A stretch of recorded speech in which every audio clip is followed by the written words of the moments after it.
Hello guys, कैसे हैं आप सब। आई होप आप सब अच्छे होंगे और आप सबकी प्रिपरेशन भी अच्छी चल रही होगी। चलिए बात करते हैं आज मेरे प्रिपरेशन के बारे में कि मैं अभी आजकल क्या कर रही हूँ।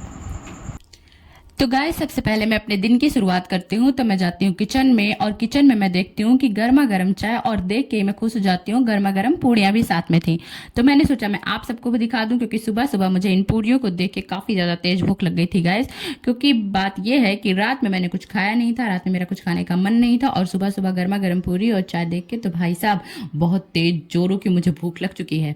बट अभी मैं खाऊंगी नहीं। उसके बाद ही मैं अपने लिए चाय ले आती हूँ अपने रूम में, क्योंकि अब मुझे गाइस अब चाय पीकर अपनी बुझी हुई दिमाग की बत्ती जला के और फिर बैठना था स्टडी करने। तो मैंने गर्मा गर्म चाय रखा और चाय पीने के बाद ही मैं शुरू करूंगी अपनी स्टडी, और वो भी मैं आप सबके साथ शेयर करूंगी कि कैसे कैसे मैंने आज क्या क्या पढ़ा।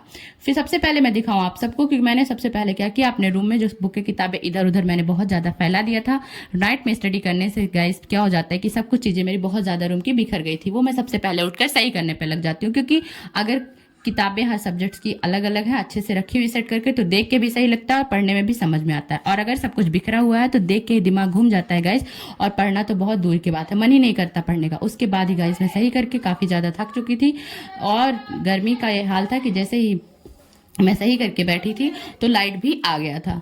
उसके बाद मैं सोच रही थी कि कैसे अब चीज़ों को कैसे मैनेज करना है। उसके बाद ही मैं बैठ जाती हूँ अपनी ज्योग्राफी की बुक लेके, और मैं देखती हूँ इसमें कि मैंने जो ज्योग्राफी कल पढ़ पढ़ के अंडरलाइन किया था, तो मैं एक बात चेक कर रही थी कि क्या पूरी ज्योग्राफी मैंने कल ख़त्म कर दी थी। तो गाइज इसमें मैंने क्या किया था, अंडरलाइन कर लिया था, और अब इंपॉर्टेंट जो चीज़ें होंगी, इंपॉर्टेंट चीज़ों को लिख लिख के लर्न करूंगी। उसके बाद भाई साहब मैंने सोचा आप सबको मौसम दिखा दे। तो देखते हैं आज का मौसम काफ़ी धूप वाला था, काफ़ी अच्छा मौसम था गाइज। मतलब आज आंधी तूफान वाला मौसम नहीं था, अच्छी हवा चल रही थी और धूप था। फिर मैं बैठ जाती हूँ अपनी स्टडी करने, और स्टडी करने में सबसे पहले आप सबको पता है कि मैं लिख लिख के अपनी चीज़ों को लर्न करती हूँ, क्योंकि मुझे केवल पढ़ के लर्न नहीं होता है। तो मैं सबसे पहले बैठ जाती हूँ, और जो सब्जेक्ट लिया है मैंने वो आज भी लिया हुआ है ज्योग्राफी का, लेकिन आज मैंने लिया है इंडियन ज्योग्राफी।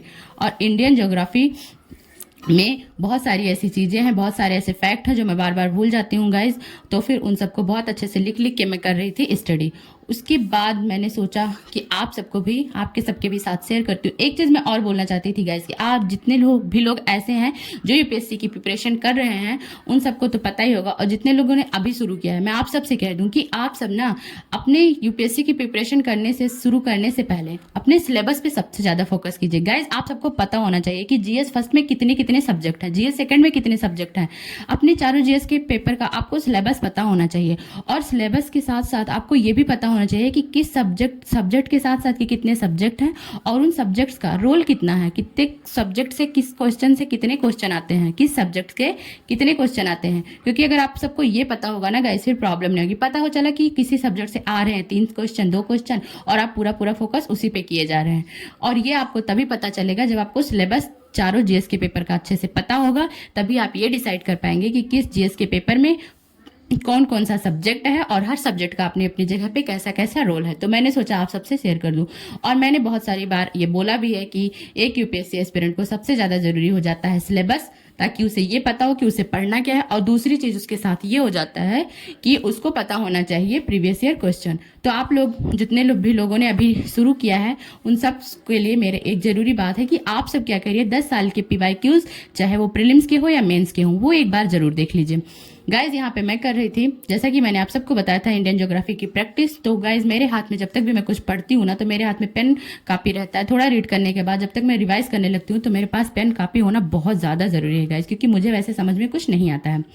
अब बात करते हैं कि जो मैं बात कर रही थी क्वेश्चन के बारे में। अगर आपको क्वेश्चन पता होगा ना, तो आपको ये पता होगा कि जो टॉपिक हम पढ़ रहे हैं उसमें से प्रीलिम्स के क्वेश्चन कैसे बनेंगे, उस टॉपिक को हमें मेंस के लिए कैसे पढ़ना है। तो अगर आपने 10 साल के क्वेश्चन देखे होंगे ना, तो एक फॉर्मेट आपको अच्छे से पता चल जाएगा। तो आपको देखना बहुत ज़्यादा ज़रूरी है। उसके बाद ही गाइस मेरे लिए आ जाता है दही। अब आप बताइए दोनों ग्लास में क्या है।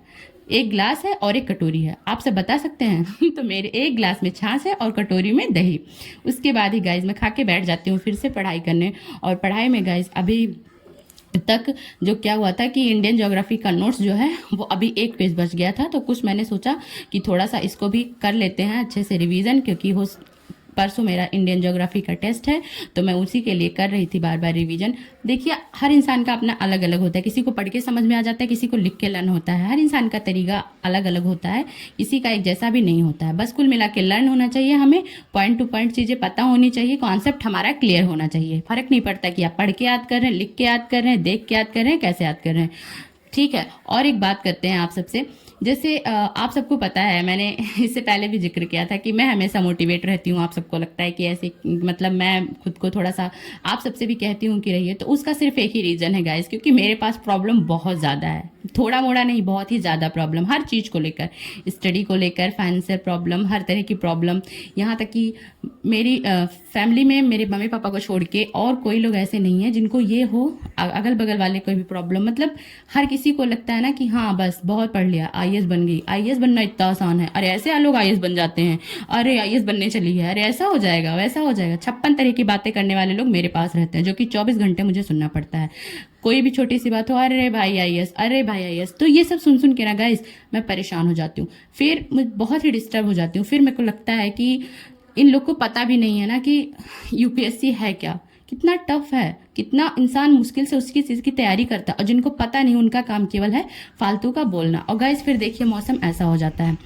तो जो लोग फालतू बोलते हैं ना, मैं आप सबसे भी कहना चाहती हूँ कि उनके पास टाइम है केवल वही करने का। ठीक है, फालतू बोलने का उनके पास टाइम है और वो लोग बोलते रहेंगे।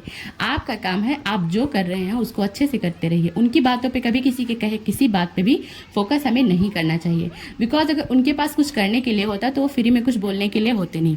और अगर आप उनसे उलझेंगे ना तो आप अपना टाइम वेस्ट करेंगे और आपका टाइम बर्बाद होगा। इससे अच्छा होगा आप अपनी स्टडी पे फोकस कीजिए। उसके बाद ही गाइज मेरी मम्मा मेरे लिए फिर से चाय भेज देती है, वो भी उस टाइम जब मैं कर रही थी अपनी ज्योग्राफी की क्लास।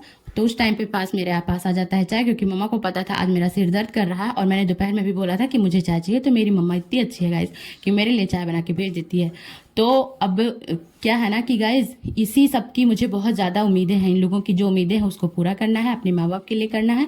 उसके बाद मैं पढ़ के अब थोड़ा सा तनु के साथ करने लगती हूँ मस्ती, क्योंकि तनु मेरे रूम में आई हुई थी और ये कहती रहती है दीदी जब देखो तब आप पढ़ते रहते हो, थोड़ा टाइम हम लोग के साथ भी बिता लिया करो।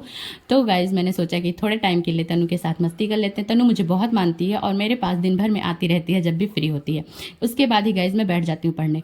अब बात करते हैं मेरी मोटिवेशन के बारे में। तो गाइज यही बस उम्मीद है कि अगर मेरे मम्मी पापा किसी और की बात को ना सुनकर, सब लोग कहते हैं शादी कर दो, बड़ी है, ये है, वो है, इतना कर लिया, डीएलएड कर लिया, अब कितनी चीज़ें पढ़ाएंगे, कब तक क्या करेंगे। लेकिन मेरे मम्मी पापा कभी किसी की बातों पे फोकस नहीं करते हैं, वो मुझ पे ट्रस्ट करते हैं, उनको मुझ पे उम्मीद है। तो मैं उनको उम्मीदें नहीं तोड़ना चाहती। इसीलिए मैं आप सबसे कह रही हूँ कि पूरी दुनिया आपका साथ छोड़ देगी ना गाइज, बट आपके मम्मी पापा आपका साथ कभी नहीं छोड़ेंगे। तो आप अपने मम्मी पापा की उम्मीदों को कभी मत तोड़िएगा, क्योंकि बहुत मुश्किल से कुछ माँ बाप ऐसे होते हैं जो अपने बच्चों पर उम्मीद कर पाते हैं, अपने बच्चों को टाइम देते हैं कि वो फ्यूचर में कुछ अच्छा कर जाए।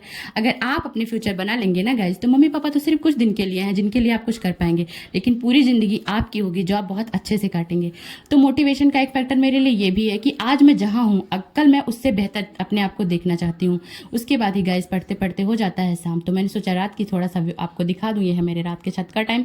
और उसके बाद ही तो गाइज आप सबसे मैं यही कहूँगी कि अपना टाइम टेबल क्या करिए, 1 महीने का 1 साल मत बनाइए, धीरे धीरे करके दिन का टारगेट सेट करिए और उसको अचीव करिए। और अगर मेरी वीडियो अच्छी लगेगी तो प्लीज़ मेरे वीडियो को लाइक करिएगा, कमेंट करिएगा और मेरे चैनल को सब्सक्राइब करिएगा, ताकि मेरे हर वीडियो की नोटिफिकेशन आप सबके तक पहुँच सके। और गाइज अपने टाइम टेबल को, अपने टारगेट्स को जरूर पूरा करिए, अचीव करिए। अगर 1-2 पॉइंट नहीं कवर हो पा रहा तो उसको अगेन करिए, अगले दिन करिए, डिमोटिवेट बिल्कुल मत होइए।